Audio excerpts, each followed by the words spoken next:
حضرت سعد بن ابی وقاص رضی اللہ تعالیٰ عنہ کی حدیث ہے اور سنن ابو داؤد شریف میں موجود ہے۔ آپ فرماتے ہیں نبی پاک صلی اللہ علیہ وسلم کے ساتھ تھے ہم، اور ہم مکہ مکرمہ سے مدینہ طیبہ جا رہے تھے، حج کے بعد جا رہے تھے یا کسی اور سفر کے بعد واپس جا رہے تھے۔ اچانک رستے میں حضور گھوڑے سے اتر آئے، کوئی ایسی وجہ نہیں تھی، کوئی ہمارا سستانے کا ارادہ نہیں تھا، کوئی ٹھہرنے کا پروگرام نہیں تھا۔ سونے کریم رسول نیچے اترے اور حبیب پاک صلی اللہ علیہ وسلم نے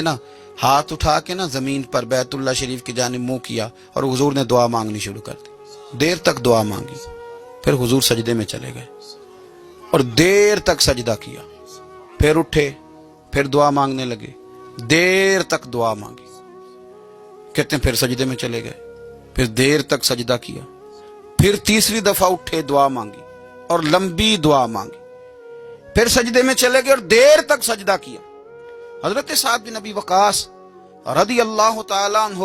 بڑے جرنیل قسم کے، بہادر قسم کے، لشکر و سپاہ کی قیادت کرنے والے صحابی اور بڑے بیدار مغز،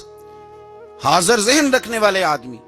فرمانے لگے جب سرکار نے وہ 3 دفعہ کام کیا اور حضور صلی اللہ علیہ وسلم نے بڑے انہماک سے سجدہ کیا اور پیشانی مبارک نے خوب ذوق لیا سجدے کا اور دعا کی تو بڑے ذوق سے، اور 3 دفعہ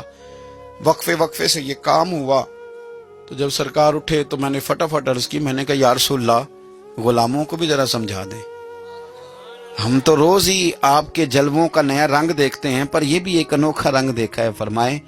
تو حضور فرمانے لگے میں جا رہا تھا، رستے میں پھر مجھے امت کی بخشش کا خیال آ گیا۔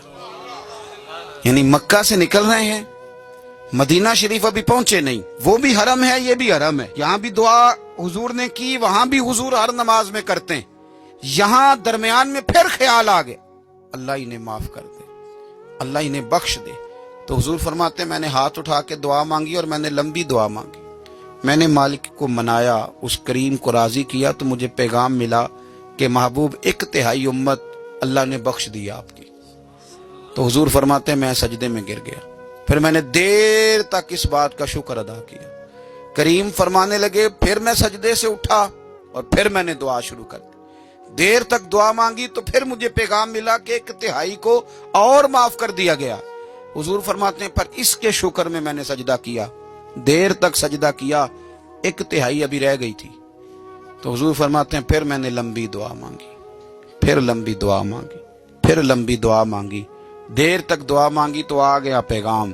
کہ محبوب راضی ہو جائیں، اللہ نے ساری امت کی معافی کا فیصلہ فرما دیا۔ تو حضور فرماتے ہیں پھر میں نے تیسرا سجدہ کیا اور سجدہ شکر کیا۔ فاضل بریلوی فرماتے ہیں ماہ مدینہ اپنی تجلی عطا کریں، یہ ڈھلتی چاندنی تو پہر 2 پہر کی ہے، اصل کریم کا کرم وہی ہے جو مدینے والے رسول کی صورت میں ہمیں عطا کیا گیا۔